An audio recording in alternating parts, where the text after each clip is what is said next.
in this day and age, we're supposed to be a diverse and inclusive society. So I think we need to embrace everyone, flaws and all, freak or otherwise.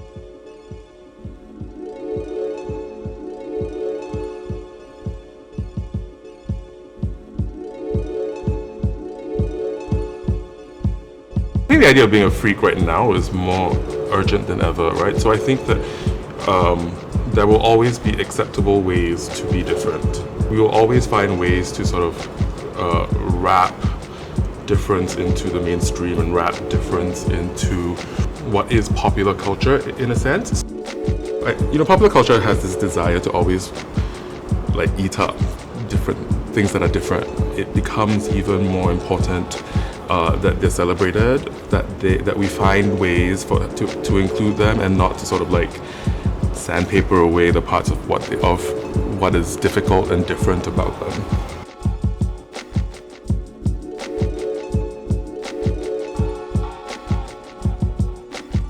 Actually, I've always felt like I'm normal and everyone else is the freak.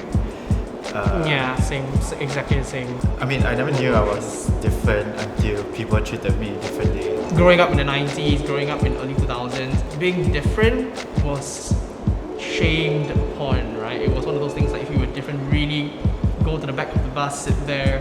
At least now there is that conversation like, you can be different, you can be different and still contribute to society. You can be different and still be a good person. With the younger generation, I feel good for them. They don't have to hide themselves.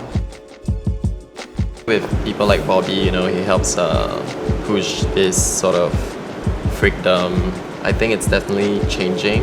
Yeah. People are being more of themselves these days. I think one of the first times I went to any of Bobby's parties, actually, I was like, oh shit, where were all those cool people before?